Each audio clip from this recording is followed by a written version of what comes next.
If you were looking through your handouts, there should be a handout that has semester eligibility. And this is not anything new. We've kind of been wrestling this thing for 3 or 4 years now, at least 4.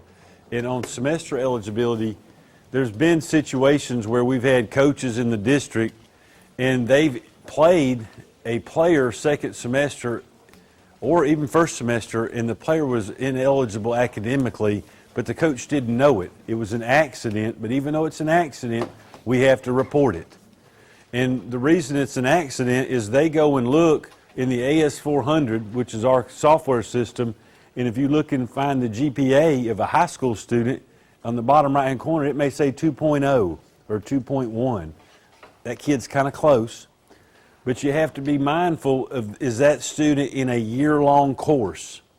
If he's in a year-long course, that grade is not in our AS400, and we have to manually go put it in. We've been doing this for a while, so if you're looking at me like this is the first time you've heard of it, then yeah, you need to check on this every time you fill out your roster. And that is, if a kid's in a year-long, and I'm not even sure what the year-long, is algebra? I think algebra is a year-long class. If you come into January and the student has 6 A's, but he has a 2.0 and he's in algebra, that algebra is not factored in. We have to hand factor it in. And what happens is there's a lady that works in our IT department, Miss Dushka Ross. She comes out with a report and she usually sends it on Excel spreadsheets. Sometimes she has it the 3rd week of January. Sometimes it's the 4th week of January. We try to get it the 2nd week because that's when, the eligibility makes a difference. Whenever a semester changes, that student would not become eligible or ineligible. Their status would not change till the 6th day of the semester anyway. So we try to shoot that target. This past year, I don't know what happened. They send out the forms, and for those of you that saw the chart, there was an error and they had to redo them the next week. So every year, always look for that student who's in a year-long class and make sure that you've factored in that year-long class grade, because what FHSA says is that we are supposed to take, if that kid had a B at the semester, we're supposed to count that B. If that student has an F, we're supposed to count that F. But in the AS400, it's just not counted because that grade's not been given yet. So we have to hand calculate year-long courses. All right, so that's what that handout's for. Just know that every year, whenever the semester grades come over and you're checking eligibility, try to remember what we talked about with the year-long courses. The next thing on the agenda is the athletic paperwork. The only incidences I've had, and we've included the student's athletic packet in your packet. You can thumb through if you've got a question. The questions that have come across our office over the last year is, one is if somebody transfers from another school, that paper is non-transferable. They'll have to get another physical and parent permission form. Secondly is if someone tries out, they have to have a parent permission form and physical. You don't take that after they make the team. If someone tries out, they have to have their paperwork in. So I hope no one's confused on that. We've had students try out and have a medical condition during tryouts, and we did not have a physical or parent permission form. So at all tryouts, everybody should have one. Go ahead. Sorry, did you just say they have to get a new physical? Yeah. They Well, don't get a new physical, that should be good, right? The parent permission form is non-transferable. Yes. The parent permission form says non-transferable. The physical is good for 365 days. Everybody's going to have a physical and parent permission form. The only thing that we do after students make teams is our county has a policy. Well, no, this is actually FHSA for high school. The FHSA policy is every athlete has to take the concussion course, the sudden cardiac arrest course, and they have to take the heat-related illness course. Those 3 courses take about 20 to 25 minutes to watch the video. The instructions are in your packet on how to log in. Your team can watch each video together as a group. You could watch each video consecutively. It'll take you about an hour and a half for the whole team to watch each video consecutively. At the end of each video course, you're to print out a certificate, and you can have all of your teammates, the people that made your team, sign the back of the certificate. That certificate should be on file in your principal's office, and that's where it should stay for the rest of the year. If a situation was to come up where it's called on that we need to make sure that student was aware of concussions, sudden cardiac arrest, or heat-related illness, we'll have to go to the principal's office and ask to see a copy of that, and that student's name needs to be on that list as to have watched it. And that is reoccurring every year. Even though a student watched it the year before, they have to watch it again this coming year. So it's an annual thing that a student that plays sports 9 through 12 would have to watch it 4 times. And then as far as coaches go, every coach has to watch it each year as well, even though the video hasn't changed. I think the concussion video is a little bit different than what's been in the past, but every coach has to watch it, and then you print out your certificate and put it in file. And usually the athletic directors are keeping up with that and keeping the file. So nothing's changed there, but for eligibility, everybody has to have their student packet in, and then everybody has to do those 3 courses. Any questions on that? Everybody's kind of familiar with? Okay. If there's ever a situation where any school employee or coach, if you're working in the coaching capacity, you're a school employee, if you're ever in a situation where there's an ethics issue or an investigation where someone has made allegations against you, it happens all the time. I wish that we could go a whole year and have no allegations, but it's going to happen. Hopefully it doesn't happen to you, but if it does happen to you, hopefully you've followed all the protocol you're supposed to follow, and if you do, the guy that's going to help you is going to be Mr. Chapman. He works for the district, and he works on employees and investigations and ethics, things like that. So Mr. Chapman's here to speak to you for a couple of minutes to let you know what role he plays in what you can do to help yourself and how he can help you. Okay? All right, good morning. Good morning. Good morning. Awesome. I'm Steve Chapman. I'm the ethics specialist for the school district. I do investigations. Right now, I've probably got we've done about 60 plus investigations this year. As of a couple of weeks ago, I did get a partner, Mr. Moore, Jay Moore, is an investigator as well for the school district. Prior to that, I was the sole investigator. I just want to share a couple things with you. My whole role here today is really to let you know what not to do and how to protect yourself. Because I'm not looking for one. I've got about 15 active investigations on my desk now, and the new guy has about 5. So we're pretty busy. I say all that to say this. The professional conduct for education profession in Florida, this is what I'm going to go by if there's an investigation. Like Ms. Humphrey said, anyone can file an allegation. I've got several on my desk that more than likely, unless there's something I don't see initially, it's probably going to be unfounded. But going through an investigation can be very intense. I get that piece. And just so you know, we have protocol to follow if there's an investigation. Just for example, since I know all the coaches, back in the day when I played basketball, I went to a Laurel Hill school a few years ago. And so I had some great coaches, and I think I turned out okay. However, some of the things that I saw then, today, is not permissible. So what I'm saying is, I like those saying that I use quite often is that you can't change the direction of the wind, but you can adjust your sails. The winds over Okaloosa County has shifted, and so we need to adjust our sails. Meaning, you may be old school, and I respect that. I turned out okay, I think.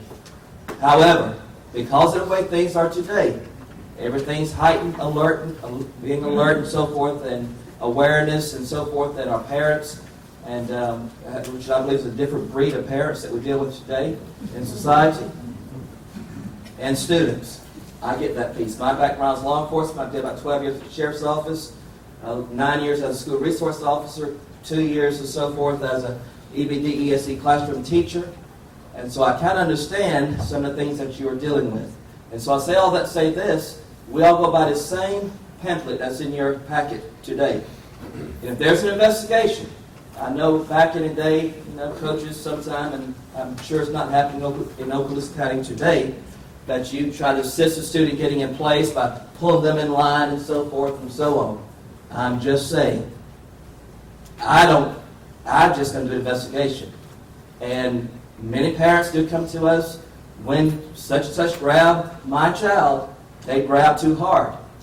I've had one situation where a teacher literally went and placed an arm on a student like this, helping to work some math problems, and of course got home and the parents, the student told the parent, when such and such did this, they squeezed too hard.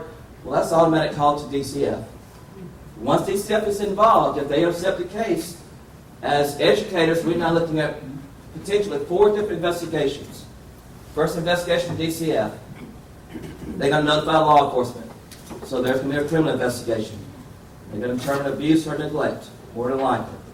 At that time, you can be placed on administrative leave pending outcome of the criminal investigation, which may last anywhere from days till I have some for a couple of months. So during that period of time, you're at home. Yes, you're getting paid, but it's very stressful. And so once they can close their investigation out, that's when I do my internal investigation. Also, professional practice is doing their investigation, which simply means they're looking at your certificate. Are they going to suspend it? Are they going to require you to take classes, take no action, or revoke it? That's the reality of the world we live in today. Right, wrong, or indifferent, we can't change the wind. We have to adjust ourselves. So my goal today is to let you know that things have changed and we need to change our ways if we're continuing some of the same things. Because I've seen some teachers, close and personal, in situations and so forth where it's out of our control. And I don't want to see any teacher or any employee of ours go through what I've seen in the last couple of years.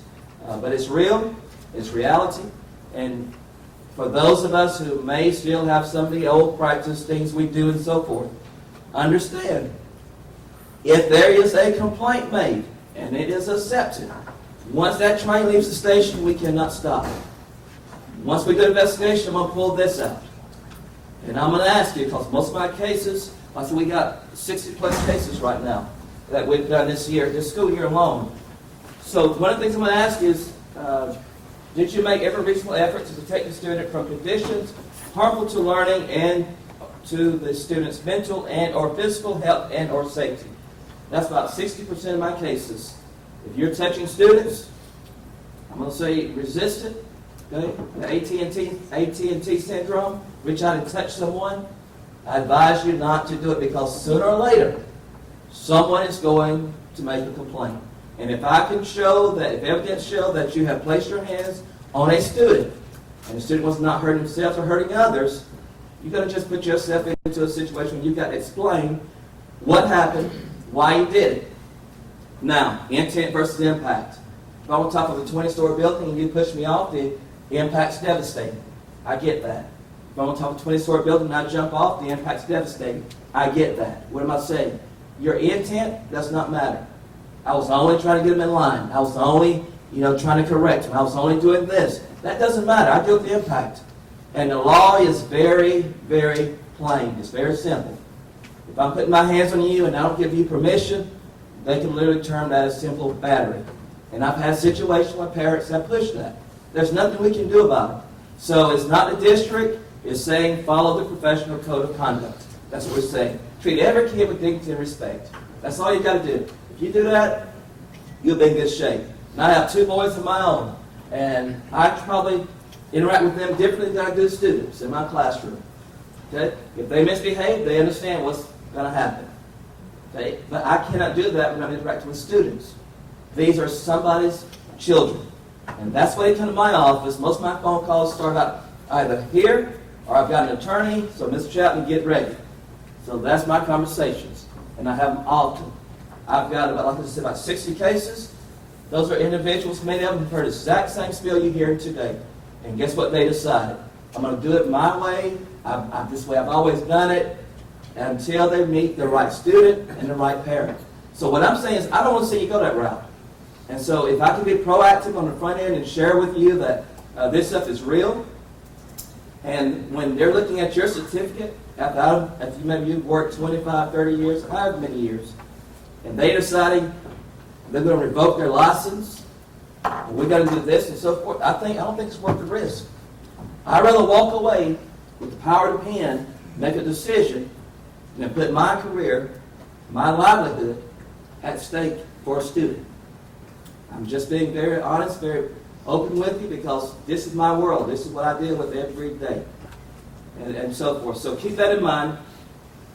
Shall not intentionally expose a student to unnecessary embarrassment or disparagement. What can I say? Don't embarrass the students. Okay? I've got a couple of situations on my desk now, and that's exactly what the parents have alleged, and so forth. And it appears the evidence is showing just that. And when I write a report, I've got some great people in this district I know for many, many years. But when I write a report, I follow the evidence, because I protect the integrity of the investigation. So if we put our hands on somebody and we cannot prove, that we did not do it, and there's evidence to show that we did, and so forth, and the parents are pursuing things and whatever they're doing, it's going to be written up as such. That's the integrity of the investigation. So keep that in mind, and anybody can make an allegation. I get that piece. Anybody can complain. I've got, like I said, several on my desk now that I've already looked at. It's just parent upset. I get that piece. A student got upset. I get that piece. But keep this in mind. I realize we'll be able to report students. I get that. And over time, we forget, hey, they're a student. Cannot do everything that we would do with our own children. You can't grab them, get over here and all this. You can't do that. Why am I saying? Because for some days it may be fine. I've had situations where we went on for about a year. In a year, they got mad with the coach, got mad with the teacher, got mad with the administrator. Now there's a problem. Then they say they've been doing it all year long. Well, it was okay because they thought the coach or teacher or whoever was okay, and we were cool and everything was good until they got mad. So what I'm saying, don't give them ammunition. They can make complaints, but don't give them ammunition to back it up is all I'm saying. And what I'm seeing more and more of, guys, is that, like I said, the climate has changed. We got to change with it. Otherwise, I'm afraid that our caseload is going to continue. Which, I'm employed, but however, I got enough if I don't have another case for the next 2 months before I clear my desk. So I'm not looking for work. Shall not harass or discriminate against any student on the basis of race, color, religion, sex, age, national or ethnic origin, political beliefs, marital status, handicap condition, sexual orientation, or social and family background. I'm going to hit on the sexual orientation, just a tad bit. It doesn't matter about your beliefs. That's you, and I respect that. I've got my own set of beliefs. But we treat every student with dignity and respect. That's what it comes down to. And I've got 3 cases on my desk dealing with things that were said that crossing this border, this line. So all things that I'm sharing with you is not things I'm just talking about that I don't see. I'm telling you what I see as I've seen over and over in this district. And most of the time it's people just not thinking. They're just, bills report students and they just say things that perhaps they thought was okay. And it was okay for 39 days, so I got to the 40th day. It was an issue. Okay? So I just want to protect you. And how you're going to do that is by following this. Don't put yourself in a position where you got to fear why you did what you did and so forth.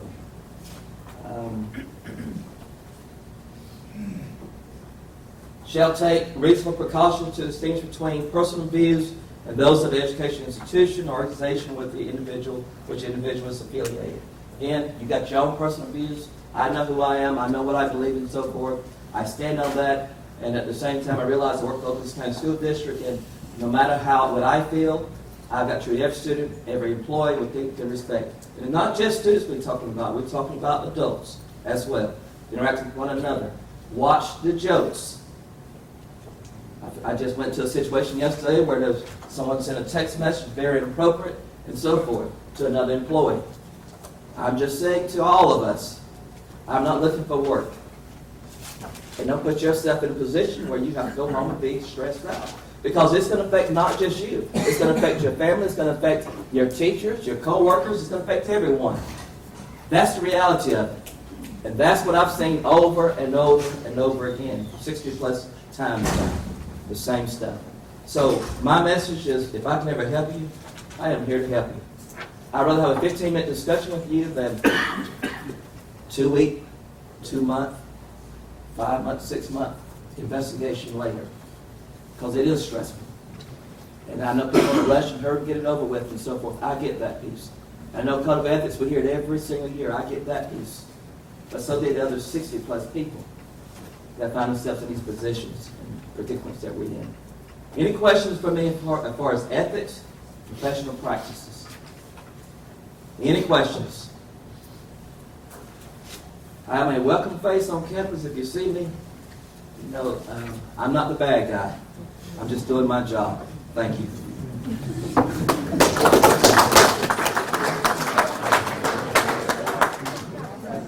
If anybody does have a question for Steve, you can always email him or call our office, and now there's 2 of them in there. They can help answer your questions. So if you foresee something happening and you might need some help, call them and they can help you before it gets bad. And you know, like he's talking about, times have changed. You know, now that I'm much older than I once was, I can remember when I first started coaching in the district, I was working at a school, and I won't say the name of the coach, but I was like 26 years old, and I was driving a bus for the softball team, and the coach said, "Hey, we're a few minutes late, girls. Y'all put your uniforms on." And I'm driving the bus and look up, and I start thinking, I'm going to be unemployed when I get home. But it was okay then. No one said anything. But I could see now that happening, and it would be a newspaper article. But yeah, so if you've got a situation, call him. All right. I know we're a little bit off the agenda, but next up we're going to go over transportation, and everyone in their folder has a transportation handout. And you know, transportation is one of those things that, as we manage our sport, it's probably the most expensive thing we pay for throughout the year, no matter what you're coaching. If you don't take in any revenue, it can get real expensive to pay for transportation, because you're not only hiring bus drivers or you're renting vehicles. It's a huge cost to your program. So to discuss the transportation policy, it's our Director of Transportation, Mr. Jay McGinnis, and he's going to talk to you about the ways you can transport students. Thank you, Mr. Humphrey. Good morning.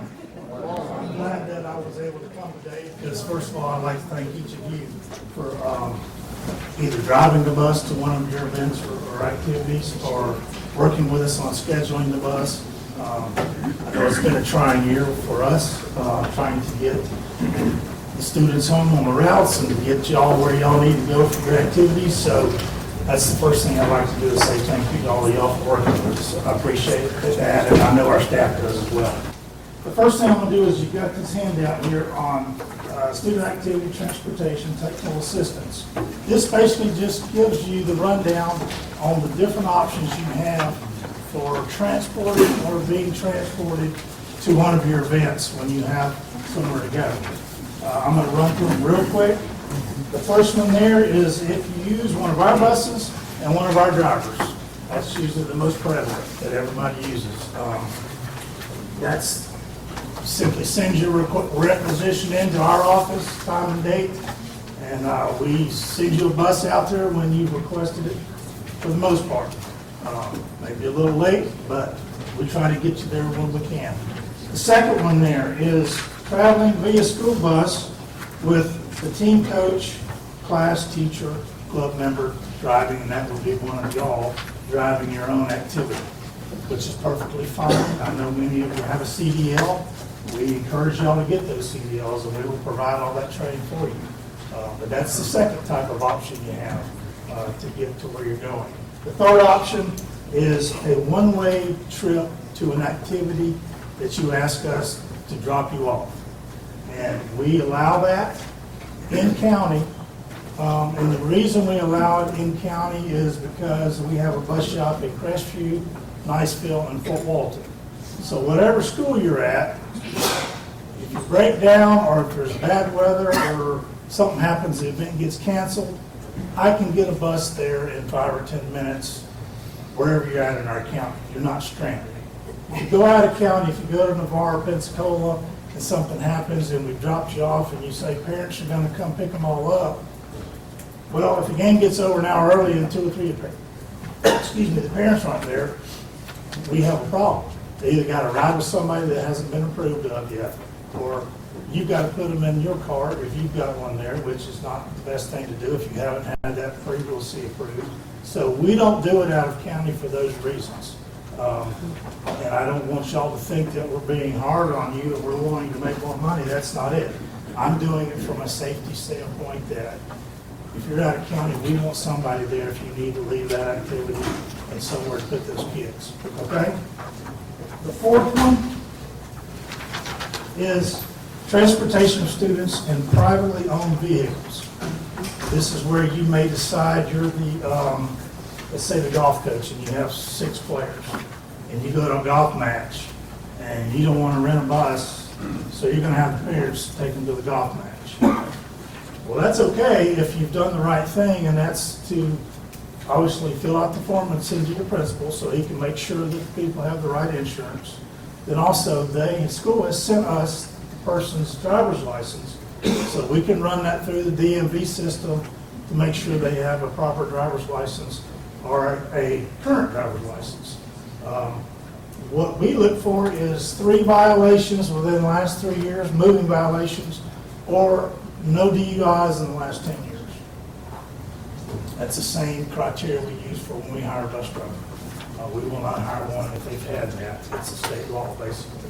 The DUI is our one. So send us the information on your parent. We'll run it through the DMV system. We'll simply send you back an email or call, say, yes, Miss Smith is good to go. She can drive some of the golf team members or whatever. So that's your 4th option. 5th option is traveling in vehicles leased. You may be going to a camp, a cheerleading camp, and you have, whatever, 15 cheerleaders, and you want to rent a van or something to that degree. You can do that as long as it's the right type of vehicle. And when I say the right type, the key criteria is it's got to be a van that's designed for 10 passengers or less that meets the federal motor vehicle safety standards. And it says that on the inside of the door frame there if it meets those federal vehicle motor safety standards. That's the kind of van. You can't rent one of these 20 passenger vans from the airport. That's not legal to travel in.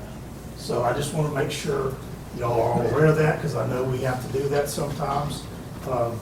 This could include charter buses as well, which are fine to use, and I think they're on a list through purchasing of which charter companies that we use for the district. So those are your 5 options. Again, if you choose option 5 and say you're the coach of whatever, the tennis team, and you're going to drive a van to a tennis match, you need to send us your information if you don't have a CDL and let us run your driver's license through the DMV system to make sure that you're good to go to drive these people. Now, we get reports once a week from DMV, so as soon as you can get that information to us, the better off you're going to be.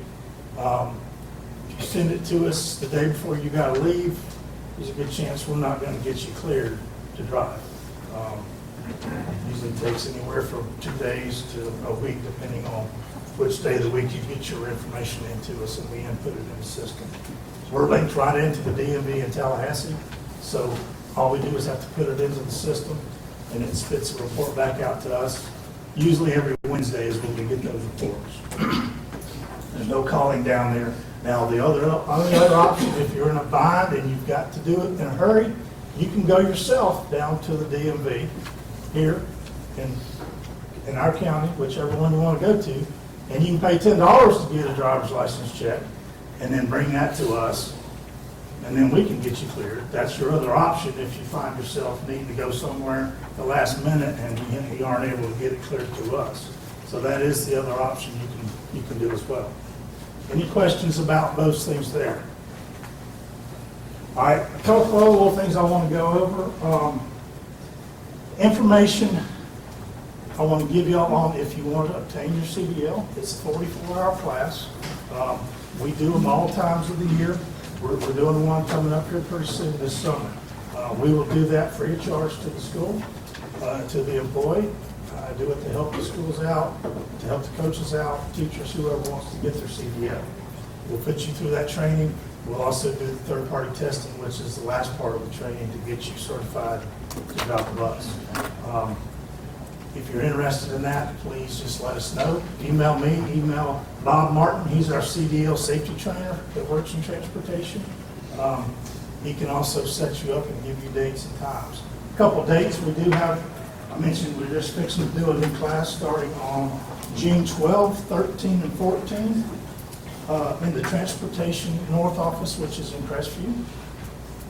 From 8 to 3 on the 12th and 13th, and 8 to 12 on the 14th.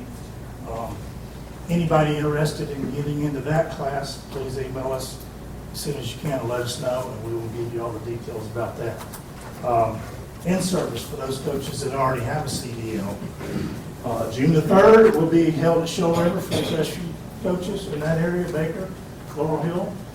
8 to 3 over at Shoal River on June the 3rd is your in-service. June the 4th for any coaches in the central or south part of the county.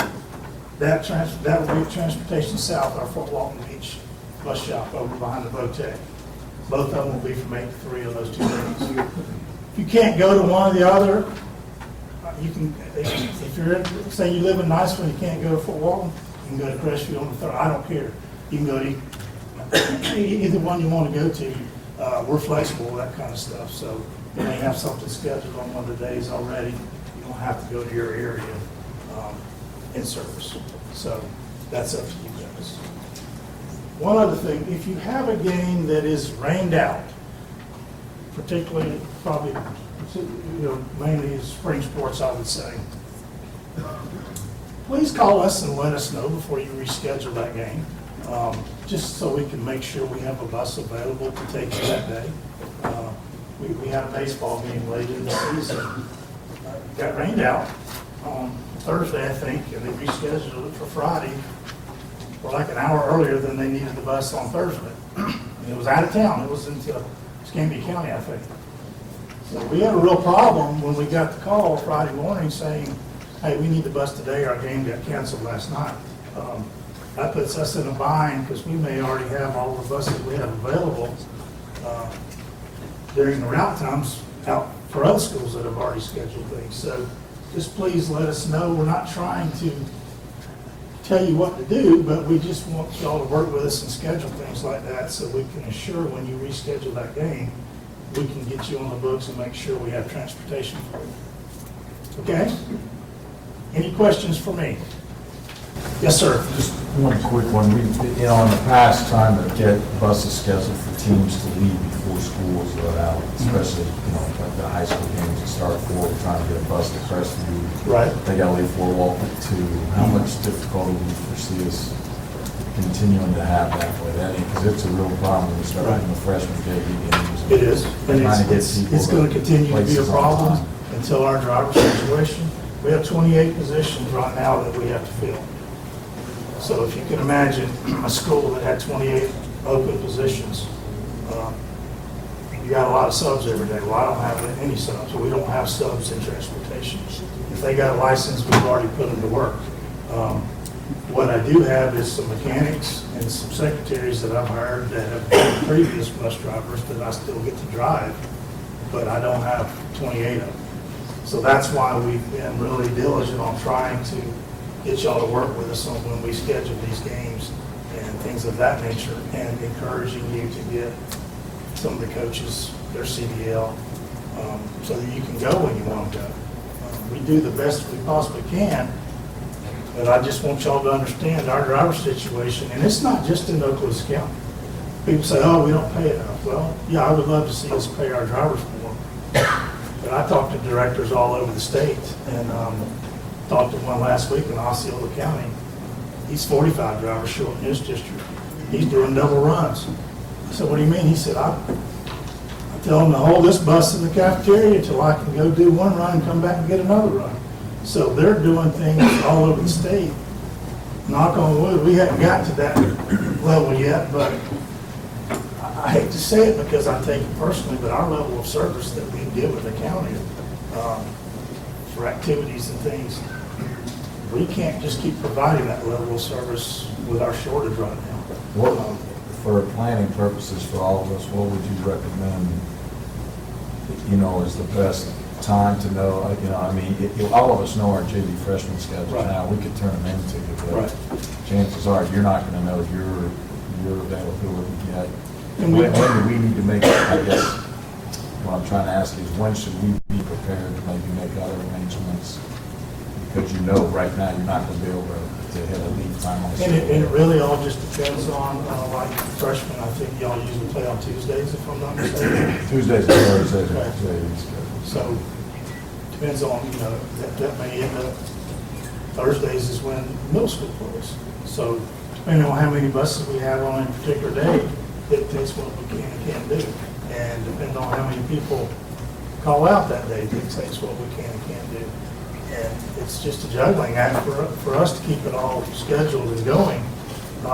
That's why I said I wanted to thank y'all for working with us, because I know some of you got buses that were later than you wanted them, or you may have had to leave earlier than you wanted to, so we could get you there and come back and do a route.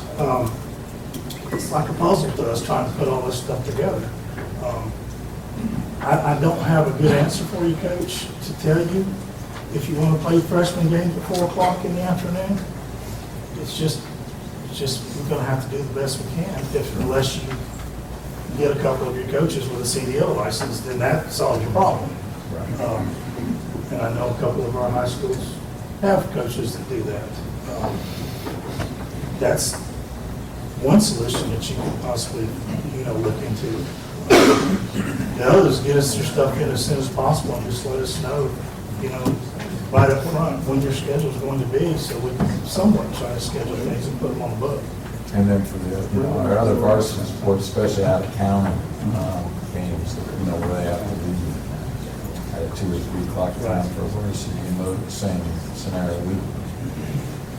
I guess what I'm trying to get a feel for is that if we're leaving before the end of the school day, we're gonna probably be looking at possibly needing to do some other arrangements. Well, that or, but, I've been in transportation for 26 years now, and it's really no different than it was back then, other than I had more drivers back then.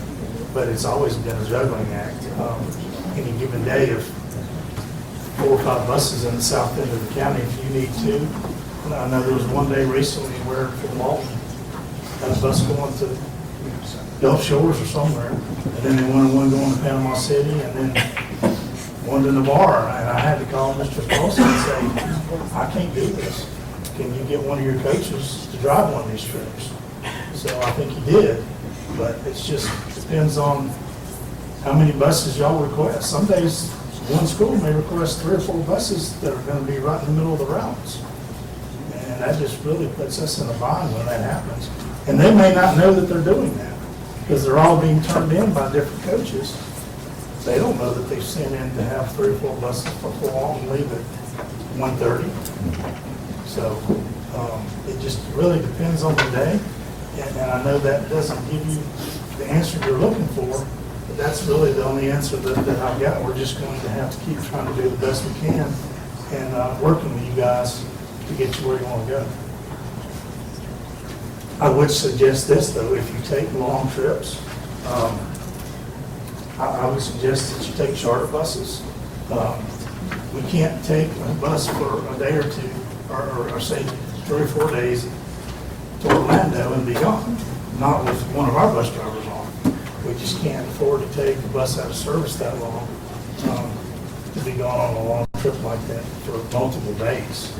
That, in my opinion, is something y'all need to look at doing charter buses for when you take trips for multiple days that far out of county or whatever. Yes, sir. When we submit our driver's license, how long is that good for? It's for the, Yes. till the driver's license expires, or in perpetuity? for driving like a personal car or a private Yeah, vehicle? well, or driving like if we rent a van or something. Yeah, we start over every July 1st, so that we don't have, I think at one time we had 800 people in our list, and we were getting stacks this side from DMV. And I said, we can't do that. These people haven't driven in years. So high schools are sending us anywhere from 150 to 200 people a year to check their driver's license. What's the lag time? From the time I have, let's say I have a parent that submits all that paperwork, how long does it take? It could be up to 2 weeks. Hopefully, it's usually less than a week. We get reports every Wednesday. So if we get your information on Thursday for a parent, you'll get it back the following Wednesday. Does that include having their vehicle approved? Well, yeah, I mean, that's the form, timeframe. that's the form you fill out and hand to your principal, is the one that's got their insurance on it and their vehicle. The principal's responsible for doing that part of it. We're responsible for checking the license part. If you give me their license on Friday and we input it, you'll have it back by Wednesday. So it just depends on which day you give me the information and how much the lag time is. Any other questions? Again, I appreciate y'all's cooperation with our department. I know it's tough. I was a coach for many years back in the 80s. So I understand that, and I certainly would never want to be the reason why you couldn't get somewhere on time. I know y'all's events are, tied in with district playoffs and state championships and all that. So it's not our intent to be a deterrent in any means. We're just trying to make it all work together for the district. Thanks.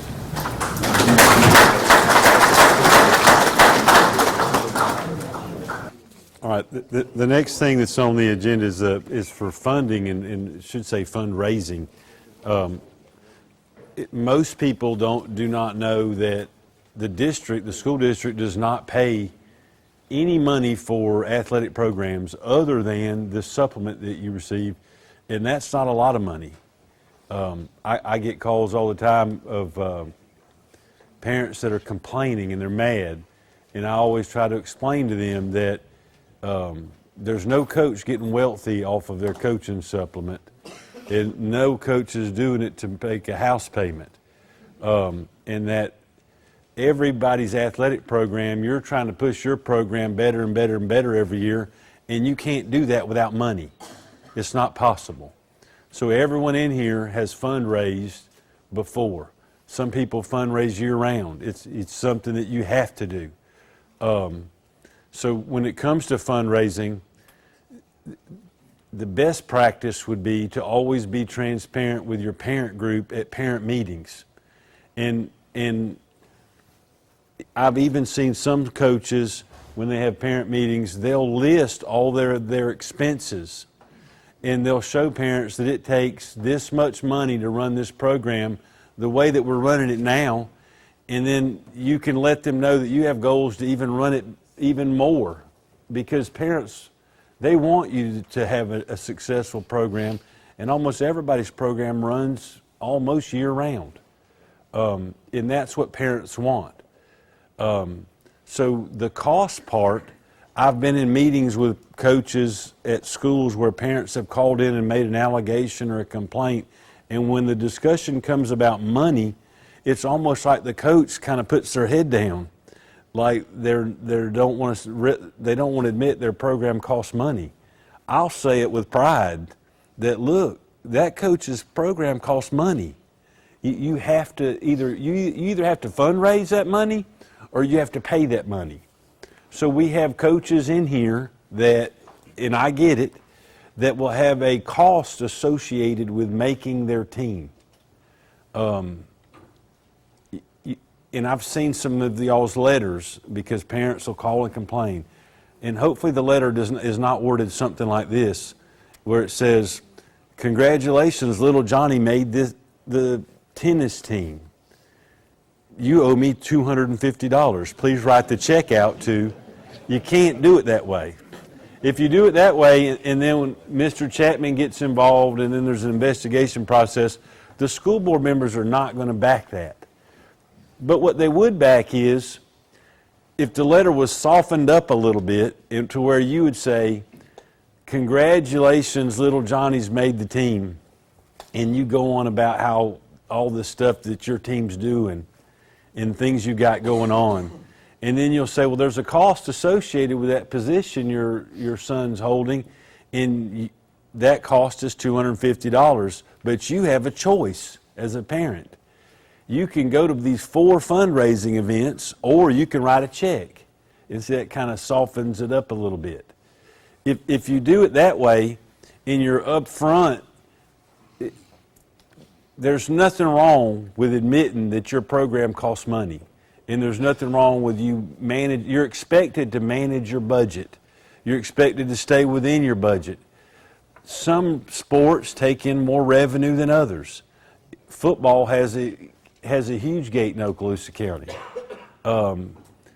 Not every sport has a gate. You don't have that luxury, but yet you're trying to run your program and you're trying to go to cross-country events that cost money, or you're trying to go to tennis events that cost money, and you're not taking in that kind of revenue. So you have to manage your program. You're expected to manage it, and at the end of the year, you're expected not to be in the hole. So it would be a good practice for everybody to have a parent meeting at the beginning. It would be a good practice for everybody to be upfront with their costs. And then whenever you're filling out fundraising, and I'm assuming everybody does this, is whenever you're filling out the fundraising request form, you list everything on there that money could go to. If you just put, we're fundraising to go to camp, then you're stuck with that money can only go to camp. If there's extra money, you have to give it back because the money you said was just for camp. But if you'll list camp, shoes, fertilizer, bus travel, includes summer work, just list everything and be transparent that you're going to list everything that your program needs as you do fundraisers. That gives you the discretion as the coach to say that I have raised this money, I'm going to use it to buy all this stuff, and you have that flexibility. But if you say that we're just having a car wash only to pay for fertilizer, you may buy the fertilizer and you could have $500 left. If you contact your bookkeeper, they're probably going to give you bad news and tell you that you said that money was just for fertilizer. They're going to tell you to go out and buy $500 more worth of fertilizer. So it's always good to list everything that you do. It's always good to show and share that with the parents up front. A lot of the calls I get after I'm having a discussion with the parent who's mad at you because you're asking them for $25 for socks. In the discussions I'll have, they'll inform me that their kids played in 3 travel ball leagues and they just came back from Atlanta where they paid $350 to play in a 2-day tournament. But if the school district has a problem, they believe that you have an unlimited resource of money. So it's always good to let them know you've got none. The district doesn't give you any. You're doing this all on your own. And let them know that up front. And so that would be a good practice. You're probably not going to make everybody happy, but it would be a good practice because a lot of people don't know the work that you do as a coach on fundraising and the amount of fundraising you do and how every year you're year to year on your budget. And then like Mr. McGinnis was talking, transportation probably eats up 50 to 60 to 70% of everyone's budget. And I don't know how it's done at your school, but if you're paying for transportation out of your own individual sports program, your bill at the end of the year is in the thousands, I'm sure. Because one trip to Pensacola and back with the driver has got to be $200 or $300, and I've not looked at it in a while, but it's got to be $200 or $300. And so if you're going to Pensacola twice in a week, you with multiple buses, you've already gone through $1,000. So to lower the transportation part, that CDL is the best way. And I know I've been in conversations where there's been coaches that are adamant that they're never going to drive a bus. And I get it, that's fine, but the best way you could lower your costs for running your program is to cut into that transportation cost. And by having a coach with a CDL does that. And if you've not ever tried, if you drive a bus, you'll see, if you drive, you can hit anything. You can't get hurt in a bus as well. You're less likely to be hurt in a bus. It's not as dangerous. I've been on buses where they hit mailboxes and they just keep going. Yeah. So, yeah. So, yeah. So, does anybody have a question about fundraising, or go ahead? Question I have is, the county, we can't use, we're not allowed to use GoFundMe, right, or anything. So what's the alternative for GoFundMe? Because we have a lot of, even though Lower Hill is small, there's a lot of people abroad and all over the country that's willing to donate, but they're not gonna send in a check to the school, or anything like that. So. I have no knowledge of what the GoFundMe thing. So, Email somebody. it's what? Donors to. Oh, okay. Well, so you're trying to put something on there? Yeah. Yeah. Yeah.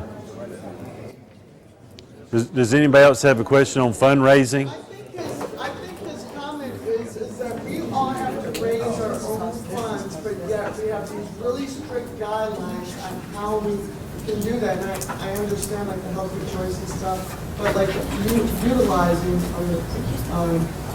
donors choose or GoFundMe, but you would have to set up an account similar to how people pay for their children's lunches. But when parents have to do that, let's say you're trying to do a brick campaign. You can't, that company who does a brick campaign has an online where the person pays for the brick, and you get a portion of that. You can't do that. You have to set up an account through the school, like you pay for lunches, and people would have to go pay for that, but that's not connected to the brick campaign component. And that's where I think some of us are kind of trying to come up with creative ways to do it within what our guidelines are.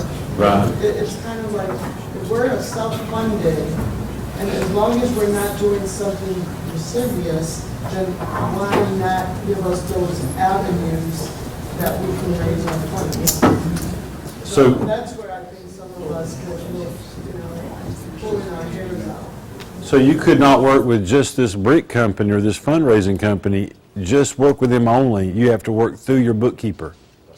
Through it's through the county. It's the county that says.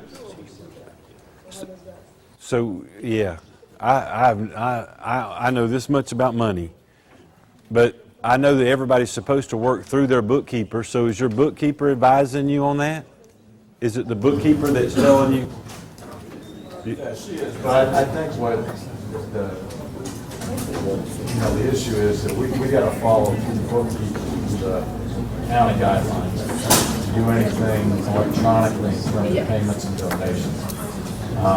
And that's a very cumbersome site for people who want to donate to a fundraiser. They have to actually donate to the students by their name within that fundraiser. So there's several hoops they jump through trying to do a debit card donation that, if it could be made simpler, it would be easier for people to do some of those fundraising electronically. And then the other question I got for you, Brian, throughout the state, a lot of public schools have been able to sell their tickets with debit card at their gate and debit card payment at concessions. And is there any discussion, and the reason why I'm not saying you have the answer to this, but is there any discussion between possibly yourself or the powers to be with the county school system to be able to allow us to try to be able to do that? Because we have a number of people that will come to games and want to use the debit card to pay for a concession item or even for their tickets to get into the game. But we have no way through the school system to do that. We can't do that locally. I know enough to know that Basically to have the debit card line available, you're going to pay a fee to run that, and then you're going to pay a monthly fee for that. So I don't know if would you make enough money to pay for it, and would it be? I don't know, but throughout the state, the teams that have traveled throughout the state have gone to contests where people are able to They have pay for their tickets with a debit card and go into the game. And I think it would help all of us just because that's how people are traveling with money today. So we'll look into that with our technology people. Yeah. Just real quick, I set up a 5K, and you would sign up for the 5K, a website does the registration, and they set up your, let's say, your age groups and stuff. Well, if our folks have to sign up through this, like a lunch thing, that doesn't talk to the age group company, but we can't receive a check from, let's say, active.com, because that's a third party. But there's no way that our system, like the lunch, that's the same system that you pay your lunch, is set up to do age groups for a race. That's not what our school districts, that online payment system is set up to. So I can't do a 5K as a fundraiser because our system is not compatible to set up your age groups and so on. So that just ties our hands. So that's who we talk to. I will look into that because I'm not familiar with fundraising through these third-party entities on the internet, but I'll look to that, and then if I can get an answer, I'll share it with athletic directors so they can share that, because I was not aware. Purchasing goods at a game, stalls or Spirit Shack and things like that. It's 2019, someone should be able to pay with a credit card. And we can't do that, and that's a great way for us to make more money. Yeah. So we'll look into it and we'll get that out to you, athletic directors, but I would say the dilemma is going to be getting the line out there. We'll see. I don't know enough about it to speculate, but I know who we can talk to, the IT people, and they can let us know how difficult that would be. Yeah, yeah. So that's a dilemma for modern day fundraising. I'm not familiar with, but we'll look into it and we'll get that out. Yeah. So does anybody else have a question or issue on fundraising or fees associated with your program or expenses? So I'll just share that the only times I've seen people upset and mad were parents that did not have the information on the front end, but after we spent hours letting them vent to us and we explained everything and the coach explained everything, then the parent, it was like a light comes on and they go, oh, well, I didn't know that. And then the parent's good with it. And then they just leave. And I'm thinking we could have avoided that couple of hours of that parent venting if on the front end, if we would just be transparent with these type of things. It's not nothing to be ashamed of. There's some coaches in here that take pride in the fact that, yeah, my program does all these things. And you should take pride in it. We actually are not as crazy about coaches who are trying to do the bare minimum, and we don't have many of those.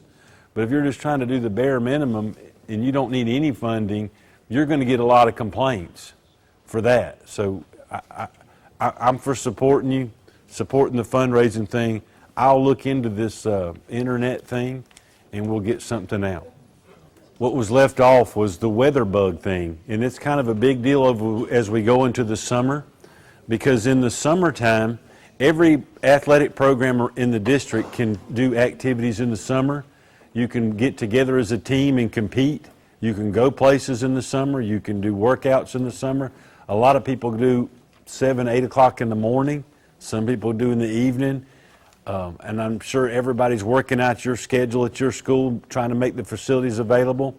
But if you're outdoors, you know that in the state of Florida, it's going to rain and lightning sometime during the day. And if it lightnings, we've installed what's called weather bug. Weather bug are those horns on all the schools. All of them had it. If you've been coaching the year before, you've heard the horn go off. So we had one school that the horn didn't go off for 6 months. And the reason was someone unplugged it. All right. We don't know if that was an accident and they were cleaning up and they accidentally hit the plug, or it was a football coach that said that they were tired of hearing the horn. But regardless, if the horn does not go off and you hear thunder, what you need to think is not, well, the horn didn't go off, we must be safe. If you hear thunder, you need to think the horn didn't go off, it must be unplugged. So you can check on it. A lot of times we just reset them or we plug them back in. But the horns were installed as a luxury to coaches, and the idea was, hey, let's give them this tool so they ain't got to make the decision. If the horn goes off, go in. Because before the horn, it was, did you hear that thunder? And the head coach would be, I didn't hear nothing. And they'd keep going. So to take that discussion out, the horn was installed as a luxury. If the horn's not there, we still have that responsibility to say, hey, I just heard thunder, let's go in. So every school has the luxury. I hope that it works all summer. I hope it works through August and September, because those are high lightning days. But if you don't hear it, use common sense and realize that somebody unplugged it So there's been some discussion about discussing the distance with the Andrews Institute in our district office. The circle now is, was it 10 miles? 10 miles. All right, and so there's discussion because one of our athletic directors has discussed and shared that some people do 8, some people do 10. So the Andrews Institute's looking at that, but right now it's 10, and until that discussion happens and a change happens, it's going to stay 10, but it's always up for discussion on what's the safest. And right now it's 10 miles.